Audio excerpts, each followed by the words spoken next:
ये है पाकिस्तानी बैंगन। ये बैंगन सर्दियों में बहुत ज़्यादा होते हैं ना। जब सर्दी ज़्यादा हो जाता है तो ये ज़ोर पकड़ जाता है। ये आप देख सकते हैं, ये इसका नमूना है, आप देख सकते हैं। ये बैंगन है, बहुत अच्छा बैंगन है ना। जब सर्दी ज़ोर पकड़ जाती है तो ये बैंगन सर्दी जब ज़्यादा हो जाता है ना तो ये बैंगन बहुत ज़ोर से जा रहे हैं ना। ये है पाकिस्तानी बैंगन और इसके साथ मिर्ची भी है, ये आप देख सकते हैं। बहुत अच्छा है ना।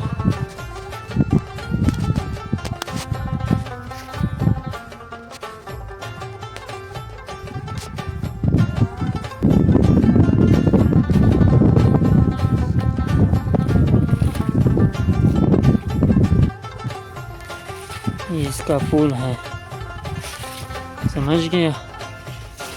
और ये है इसका बैंगन।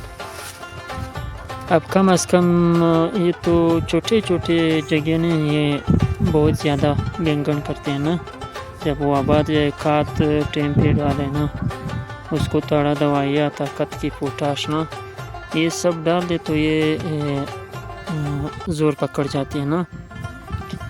अब आप बताओ, आप इलाके का बैंगन इसी तरह है या नहीं? ये तो पाकिस्तानी बैंगन है ना, बहुत अच्छा है। शौ से खाते हैं ना, ये आप देख सकते हैं।